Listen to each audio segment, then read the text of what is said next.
छोटी बच्ची के साथ घटना घटी जो मतलब 12 साल की लड़की थी। वो लोग ये नहीं समझते हैं कि ये हमारी लड़की हो सकती थी, आज उसके साथ घटी, कल हमारी लड़की के साथ हो सकता है। इनह्यूमैनिटी तो आप लगा लीजिए हो चुकी है पूरी तरीके से कि इनह्यूमैनिटी यहाँ पे इंडिया में हो चुकी है। चाहे आप कितना ही लॉ बना लीजिए, कितने ही लॉ को आप कितनी योजनाएं बना लीजिए, कोई उस चीज़ का मतलब नहीं है। अगर हमने निर्भया केस से नहीं सीखा तो आप क्या एक्सपेक्ट करेंगे गवर्नमेंट से और इससे। अगर कोई ऐसा है, चाहे वो माइनर हो या मेजर हो, फीमेल मेल कोई भी हो, और ये तो इतनी इतनी संगीन, इतना हीनियस क्राइम है ये rape, one of the heinous crimes में आता है ये, तो उसके लिए उसको मतलब वो इतनी असहाय हो गई, इतनी बेसहारा हो गई कि उसको 8 किलोमीटर तक चलना पड़ा, और सोसाइटी का ये माइंडसेट हो गया कि कोई उसके सामने हेल्प करने के लिए नहीं आया। पॉक्सो बना हुआ तो ज़रूर है, लेकिन उस पर तुरंत अभी जैसे आपने वो कुश्ती वाला देखा है ना आपने, उसका मसला अभी तक चल रहा है, जबकि वहाँ पर गवाह भी हैं, सब कुछ दे रहे हैं, लेकिन उसके बाद भी सज़ा नहीं दिया जा रहा। कहीं ना कहीं कह सकते हैं हम कि जिसके पास पावर है उसके खिलाफ आप जल्दी से फैसला नहीं ले सकते। आज के टाइम में सेलिब्रिटीज़ की पॉलिटिकल एस्पेक्ट में किसी की वेडिंग ज़्यादा प्रिवेल कर जाती है रादर देन इतने सेंसिटिव मामलों को दिखाने के लिए। मीडिया का भी बहुत बड़ा रोल होता है। प्रोपेगेंडा जो फैल रहा है ना कि हम फंस जाएंगे, हम ही क्यों करें, तो हम ही क्यों करें से मैं ही क्यों नहीं करूं। अगर ये मेंटालिटी अगर सोसाइटी में डेवलप होती है तो डेफिनेटली कहीं ना कहीं इसमें इम्प्रूवमेंट होगा। उज्जैन के अंदर एक 12 साल की लड़की का वीडियो काफ़ी ज़्यादा वायरल होता है। उस वायरल वीडियो के अंदर देखा गया कि वो एक लड़की थी, खून से लथपथ थी और अर्धनग्न अवस्था के अंदर वो घर घर जाती है, लोगों से मदद मांगती है, लेकिन कोई व्यक्ति उसकी मदद के लिए बाहर नहीं आता। लगभग 2.5 घंटे तक वो लड़की घर घर जाके भटकती है और कई किलोमीटर तक चलती है, लेकिन कोई उसकी मदद नहीं करता। बाद में ये कहा गया कि मेडिकल रिपोर्ट्स के अंदर ये सामने आया कि उस लड़की का दुष्कर्म हुआ था। तो सोचिए किस तरीके के समाज में हम रह रहे हैं, किस तरीके के समाज का निर्माण कर रहे हैं जहां एक 12 साल की लड़की जो है वो सुरक्षित नहीं है। तमाम ऐसी घटनाएं न्यूज़पेपर और अखबारों के अंदर हम लोग देखते हैं, टीवी चैनलों पर देखते हैं, लेकिन इन घटनाओं के सामने आने के बाद इन पर कितना काम होता है और कैसे समाज में हम रह रहे हैं, ऐसे कई सवाल हैं। उसको लेकर हम महिलाओं के बीच में और लोगों के बीच में निकले हुए हैं। इन्हीं से जानेंगे इनका क्या कुछ कहना है। आइए चलते हैं। एक चीज़ मैं ये चीज़ बोलना चाहूँगी, अभी कुछ ही साल पहले हम लोग को बहुत बड़ा झटका मिला था निर्भया केस से, ठीक है। इससे बड़ा मुझे नहीं लगता कोई ब्रूटल क्राइम हुआ होगा। Rape no doubt heinous crime है, बट जो इतना बड़ा लोग रोड पे आ गए थे, प्रोटेस्ट, इतना लंबा प्रोटेस्ट चला था, उससे आप अभी देख ली कितना टाइम हो गया है। कोई भी मुझे नहीं लगता अभी तक, सिर्फ योजना ही बनी है और कोई इस पे इम्प्लीमेंटेशन नहीं हुआ है। आज भी उतना ही क्राइम, रेप का जो क्राइम लेवल है वो आज भी बढ़ ही रहा है। जैसे अभी इतनी 12 साल की बच्ची के साथ जो रेप हुआ, उससे हम लोगों ने क्या सीखा? कुछ भी नहीं। और इनह्यूमैनिटी तो आप लगा लीजिए हो चुकी है पूरी तरीके से कि इनह्यूमैनिटी यहाँ पे इंडिया में हो चुकी है। चाहे आप कितना ही लॉ बना लीजिए, कितने ही लॉ को आप कितनी योजनाएं बना लीजिए, कोई उस चीज़ का मतलब नहीं है। अगर हमने निर्भया केस से नहीं सीखा तो आप क्या एक्सपेक्ट करेंगे गवर्नमेंट से और इससे। और आज के टाइम में अगर आप देखेंगे, ये हार्श रियलिटी है कि आज के टाइम में मैं किसी चीज़ में एक पर्टिकुलर चीज़ पे नहीं बोलूँगी, बट इस पॉइंट पे मैं ये चीज़ बोलूँगी, आज के टाइम में सेलिब्रिटीज़ की पॉलिटिकल एस्पेक्ट में किसी की वेडिंग ज़्यादा प्रिवेल कर जाती है रादर देन इतने सेंसिटिव मामलों को दिखाने के लिए। मीडिया का भी बहुत बड़ा रोल होता है इस किसी चीज़ को हाइक करने का। आज के टाइम में सोशल मीडिया किस लिए है, किसी भी कोई भी चीज़ कोई भी इशू को रेज करने के लिए social media is one of the best platform, जहाँ पे आप अपनी आवाज़ खुल के बोल सकते हो विदाउट एनी फिल्ट्रेशन। बट यहाँ पे हार्श रियलिटी है कि मीडिया मतलब सोशल मीडिया और मीडिया भी, नेशनल मीडिया का भी ऑलमोस्ट बिक चुकी है। ये हार्श रियलिटी है, इसमें आप कुछ नहीं कर सकते हो। तो यहाँ पे बेस ही हिला हुआ है। मैम, आपने कल देखा कि एमपी के अंदर एक खबर काफ़ी ज़्यादा वायरल हुई, एक 12 साल की बच्ची के साथ जो दुर्व्यवहार या दुष्कर्म किया गया, उसकी घटना आपने देखी? बिल्कुल, हाँ। तो उसे देखने के बाद क्या कहेंगी, कैसे समाज में रह रहे हैं हम? मैं यही कहूँगी, जैसे कि मैं एक लॉ स्टूडेंट हूँ, लॉ परस्यू कर रही हूँ, लॉ पढ़ रही हूँ और जज बनना चाहती हूँ। और जैसा कि आज के टाइम में फ़ीमेल से रिलेटेड लॉज इतने ज़्यादा स्ट्रॉन्गली आए हैं, इतने ज़्यादा स्ट्रॉन्गली अवेलेबल हैं, बट उन सब लॉज का क्या फ़ायदा है जब हमारे समाज की, हमारी सोसाइटी में माइनर तक को, जैसा कि मैंने जितना मुझे पता है फैक्ट्स के बारे में कि 8 किलोमीटर तक वो चली है, तभी किसी ने उसकी हेल्प नहीं की। तो इस तरह के लॉज आने का क्या फ़ायदा है अगर प्राइमा फेसाई किसी को कोई जस्टिस मिल ही नहीं रहा है। तो तो मुझे तो ये समझ में आता है कि सबसे पहले जो लॉज आए हैं उनका एग्जीक्यूशन बहुत इंपॉर्टेंट है। उनको एग्जीक्यूट करना इंपॉर्टेंट है कि अगर कोई ऐसा है, चाहे वो माइनर हो या मेजर हो, फीमेल मेल कोई भी हो, और ये तो इतनी इतनी संगीन, इतना हीनियस क्राइम है ये rape, one of the heinous crimes में आता है ये, तो उसके लिए उसको मतलब वो इतनी असहाय हो गई, इतनी बेसहारा हो गई कि उसको 8 किलोमीटर तक चलना पड़ा, और सोसाइटी का ये माइंडसेट हो गया कि कोई उसके सामने हेल्प करने के लिए नहीं आया। तो सिर्फ लॉज बनाना बड़ी चीज़ नहीं है, आप लॉज को कैसे एग्जीक्यूट कर रहे हैं और किस लेवल तक एग्जीक्यूट कर रहे हैं, ये इंपॉर्टेंट है। देखिए मैडम, हमारे यहाँ कानून तो बना हुआ है हर चीज़ के लिए, लेकिन आपने एक चीज़ पे गौर करा है कि जैसे डिजिटलीकरण होता जा रहा है या फिर कैमरे लगे हुए हैं, एक बाइक जा रही है, उन्हें पता है कि हेलमेट नहीं लगाएंगे तो चालान अपने हम कटेगा, तो हम लोग क्या करते हैं, हेलमेट ज़रूर लगा के जाते हैं। जबकि पुलिस नहीं होती, कोई नहीं बोलते, हम कानून को अपना रहे हैं वहाँ पर। लेकिन जहाँ पे हमें पता हो कि पुलिस नहीं है, कैमरा नहीं है, वहाँ पे क्या करते हैं, हेलमेट उतार के फिर जाते हैं। अगर हमारा कानून भी इस तरीके से हो जाए कि कैमरा टाइप में कुछ ऐसा हो कि उन्हें सख्त पता हो कि हाँ भाई ये कानून है, अगर हम लोगों ने रेप कर दिया, कोई भी चीज़ करा, तो उसके खिलाफ हमें सज़ा मिलेगा। मतलब यहाँ पर आप कह रहे हैं वो डर नहीं है, डर नहीं है कानून का।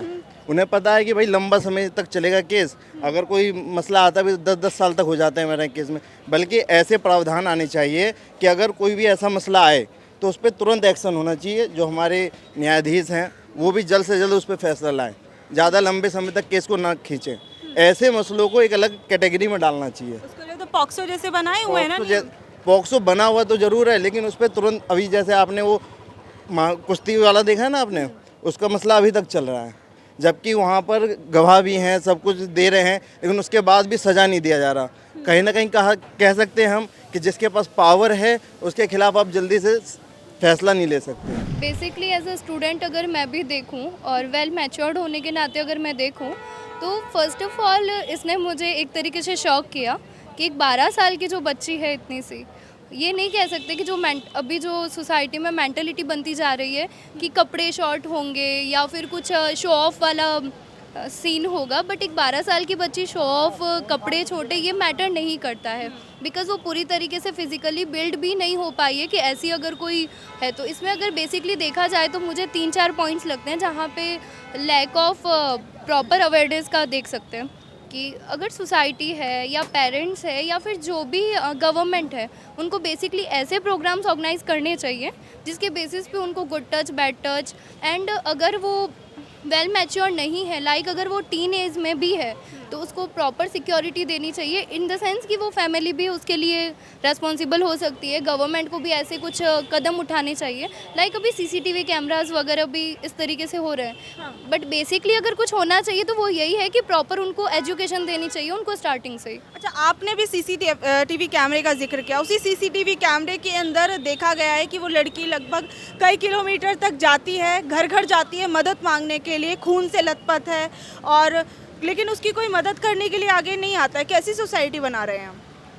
इसमें बेसिकली अगर गलती मानी जाएगी तो वो सोसाइटी की हम सब हैं, हम सबकी गलती है कहीं ना कहीं। हमें लगता है कि अगर हम इसमें इन्वॉल्व करेंगे तो डेफिनेटली हम कहीं फंस जाएंगे, जबकि ऐसा कुछ है नहीं। अभी जो कानून है उसमें काफ़ी चेंजेस हुए हैं, जिसमें अगर आप सपोर्ट करते हो या कोई एक्सीडेंट है, कोई भी XYZ रोड एक्सीडेंट है या कोई अदर एक्सीडेंट है, तो उसमें अगर आप सपोर्ट करते हो तो वो आपसे कोई भी क्लियरिफिकेशन नहीं मांगता है।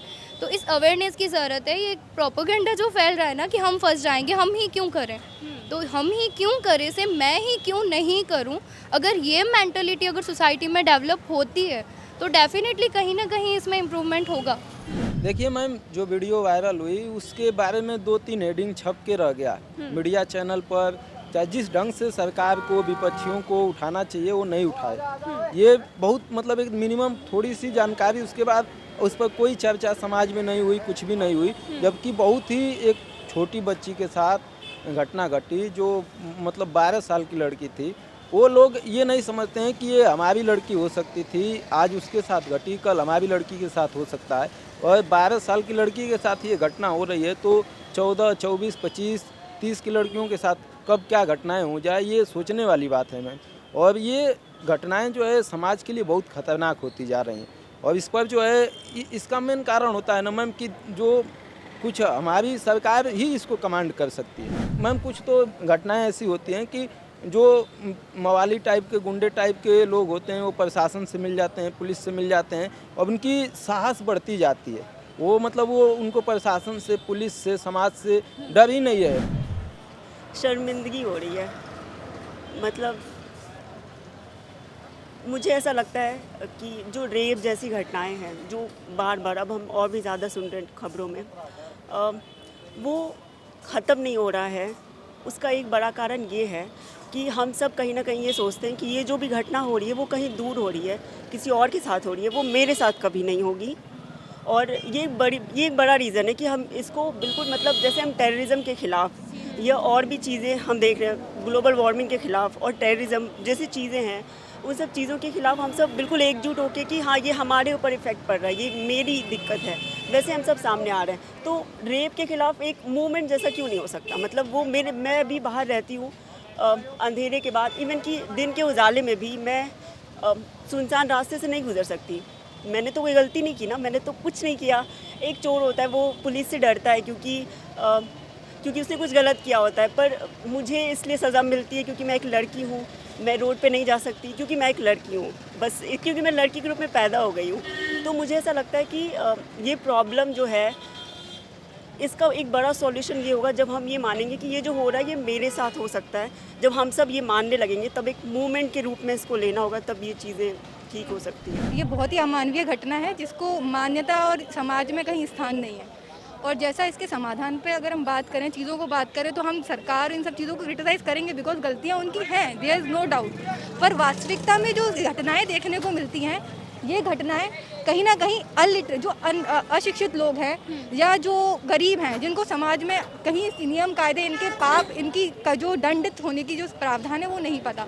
तो हमें लगता है कि जो ट्विटर, सोशल मीडिया बहुत अच्छा काम कर रही है इनको फैलाने में, समाज में एक तरीके से सूचनाओं को पहुंचाने में पहले की अपेक्षा। तो मेरा मानना ये है कि जो इसको लाइक कर रहे हैं, जो इसको फॉरवर्ड कर रहे हैं, सपोर्ट में है, मेरी वे की विनती है एज अ महिला कि आप लोग इसको प्लीज़ शेयर करने के साथ साथ ये अपने क्षेत्र के पार्षद, सांसद, नगर, गाँव में है तो आप नगर का जो भी आपका गाँव का है उसको प्रेशर दें, रिक्वेस्ट करें या फिर लिखित में जो भी आप पे पॉसिबल है वो करें। तो कहीं ना कहीं पार्लियामेंट में, सेंट्रल गवर्नमेंट में, स्टेट गवर्नमेंट, लेजिस्लेटर में जाके सेक्स एजुकेशन पे बात हो।